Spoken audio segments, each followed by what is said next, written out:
Hello everybody, my name is Yellow and welcome back to another video on the channel.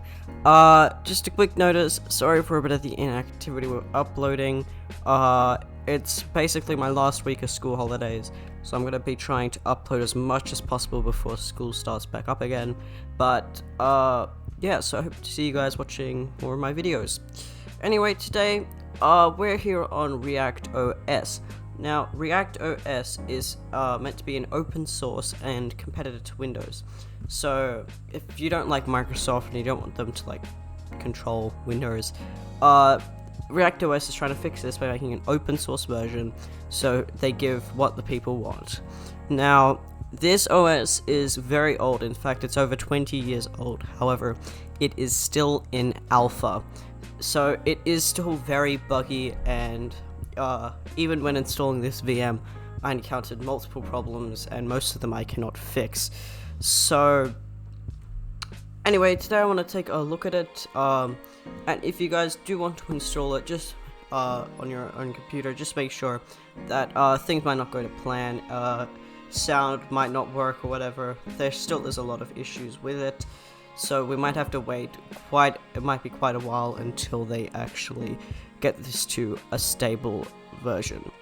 Now, just to clear up here, this is not a custom-made version of Windows or a Linux distro. This is a complete separate operating system built on top of the NT architecture like Windows is. So, this can actually run Windows applications. Some of them can't run, some of them can run, some of them, they can run, but they have a bit of problems, but it can run Windows applications. And also, the design is very similar. I'll get straight into that as well. I'll also, for your convenience, I'll also put timestamps in the description as well, for what things we're going to go over. So yeah, let's get started. Alright, the first thing I want to go over is the UI and design elements. So there are currently 3 themes to choose from. There's this classic theme, which is my personal favorite. There's also a Windows 10 type theme, and then there's also this dark theme as well. I prefer the classic one. It gives the most Windows look, I guess. But you can choose whatever floats your boat. Now, you'll feel very much at home as soon as you get on the desktop, because if you know Windows, you'll basically know this OS. You've got your volume down here.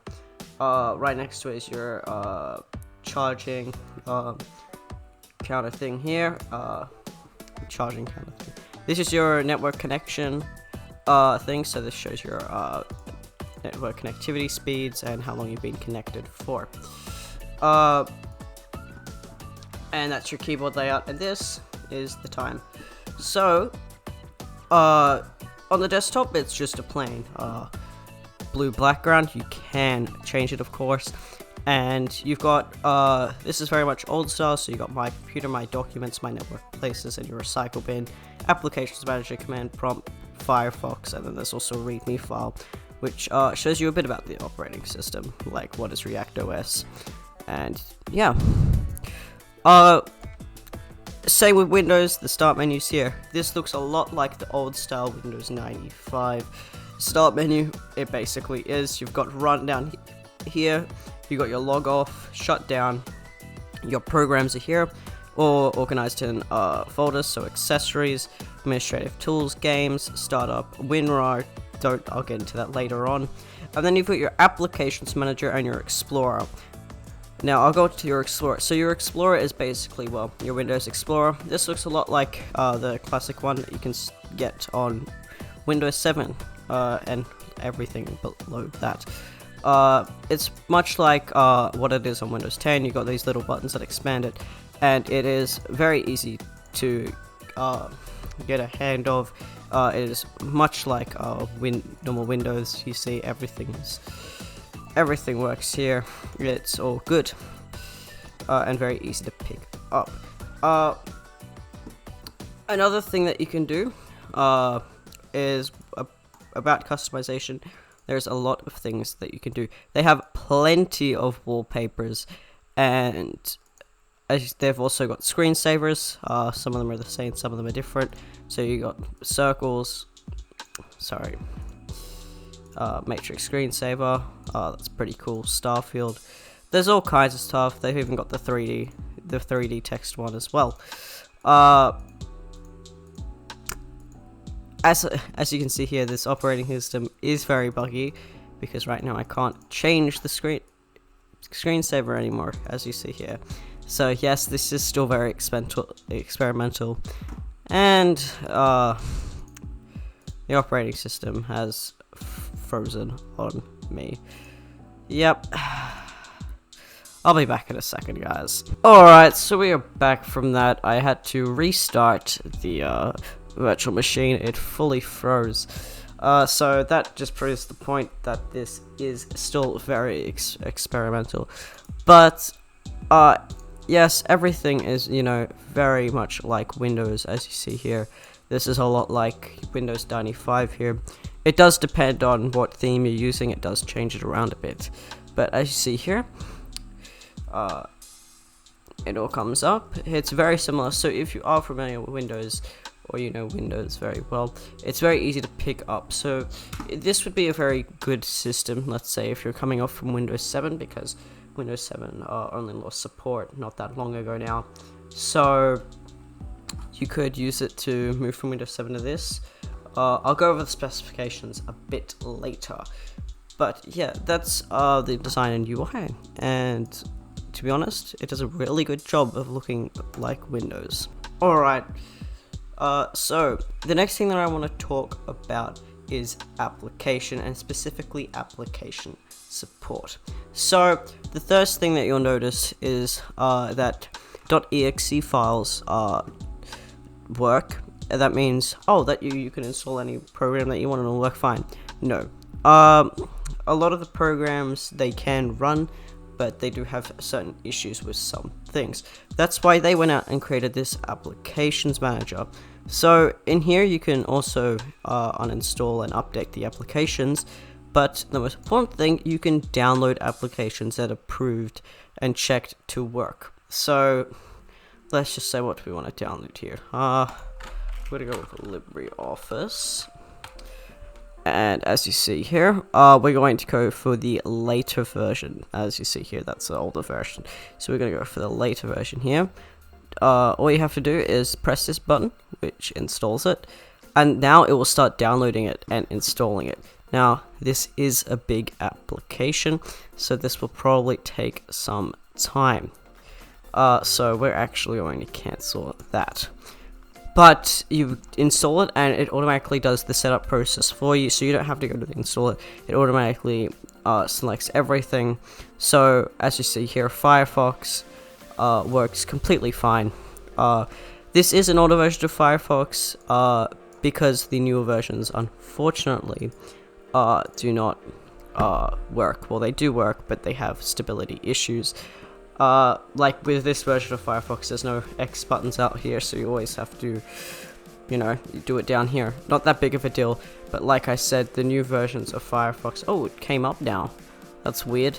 But the new versions of Firefox, they might work, but some of the things, like maybe installing extensions or going to the options, might crash it. So, if you want to get applications that are known to be properly working, always go through the applications manager here. And you also want to uninstall an application, you can just uninstall here. You can just click on applications, and it's not loading for me, but it will come up with the applications and you can uninstall them.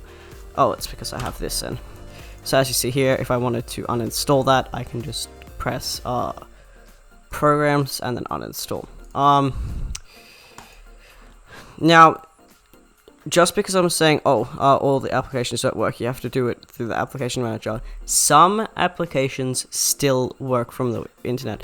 So as you see here, if I open up applications manager again, and if I want to get, let's say, WinRAR, as you see, it's not on here.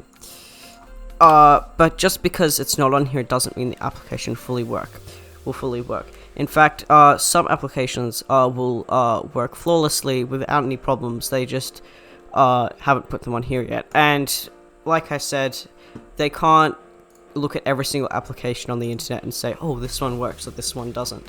But you can always try it out. So as you see here, I have got WinRAR here. and this fully this fully works fine. Even the icons are work with this, and everything works fine. It opens up stuff, it can do everything, and it can still extract things. So if I want to, you know, make a add to readme.rar, as you see here, I got the RAR file, and I can also extract it, and that will fully work. So WinRAR fully works, and some applications will work. You might find that, hey, this works, and yeah. So like I said, it's a bit iffy with which applications work and which don't. You just really got to try and test them out. But if they're on the applications manager, always download from here because they're being proven to work. So yeah, now we can move on to the next thing. Alright, so the final thing that I want to talk about is system requirements and how to get it up on your system. So if you want to try this out on a VM, or you want to do it on your on a real hardware, all you need to search up is ReactOS, and as you see here, it will automatically fill it in, and wait for it to load. Sorry about this, my internet's not that great, and with a VM it slows the internet down even more. But as you see here, you need to go here, and it says they're talking, as you see here, whoa, as that you see this top thing, they're talking about ReactOS 0.4.2. All you have to press is this big download it button, and what it will do is, if you want to download this, I recommend doing this to everybody, but if you want to download this on a VM, simply click download boot CD, and that will download an ISO, and you can just press no thanks, let's proceed to the download, and what it will do is it will just load it up, and it will take you to this SourceForge page where it will download the ISO for you. Now let's say if you don't want to download this, as you see here, ReactOS 0.4.2 12 ISO.zip, I'm not going to download this. But you might see as well that this is an extremely small size for an ISO file, especially for full-blown OS. And I'll tell you how they do this. So if you go over to the system requirements, let me go back to the home page real quick. But the thing is, this can run on very, very low system requirements. So 500 megabytes of hard drive space and 96 megabytes of RAM. This basically enables it to run on computers that are up to probably, I'd even say, 25 years old and younger. This is really, really good because this makes it available for so many computers. So if you have an old computer sitting around and you want to get a new one because it doesn't work properly, ReactOS is probably going to run on it, and it might actually save you from buying a new computer. And it only requires a small amount of disk space. So if you're wondering why the ISO is so small, it's just because it's so lightweight, and it uses barely any system resources.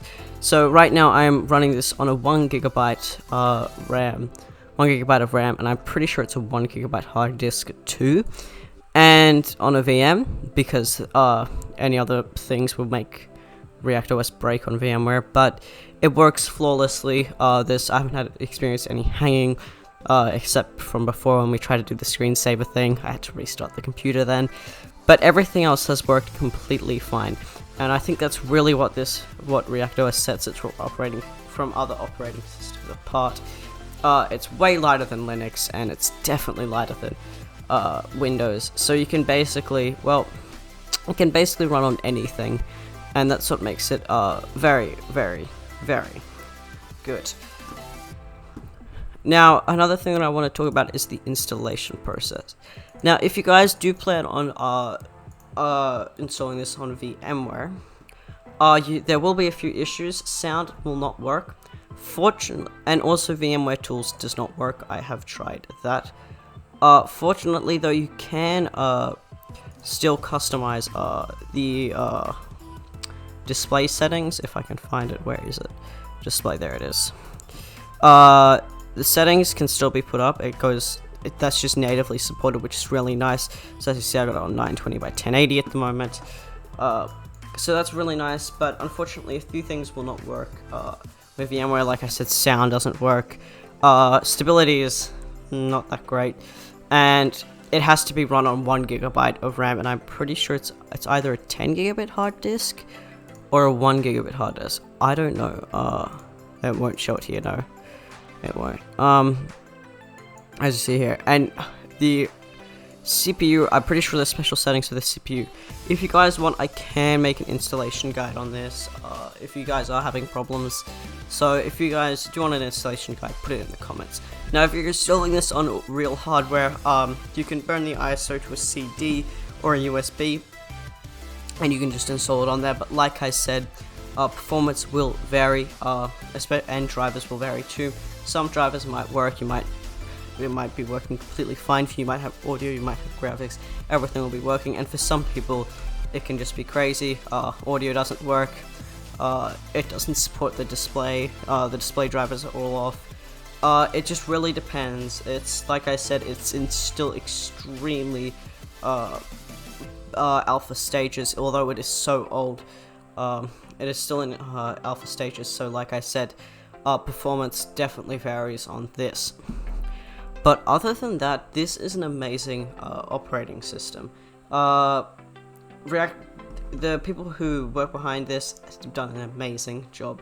It's open source, anyone can work on it, and it really, once it gets to a good stage where people can actually start using it, it will become, in my opinion, a really good competitor to Windows, because it can run Windows applications and it's open sourced, so that Microsoft doesn't have a hold of it, and people can get what they want on an operating system, which is really, really nice.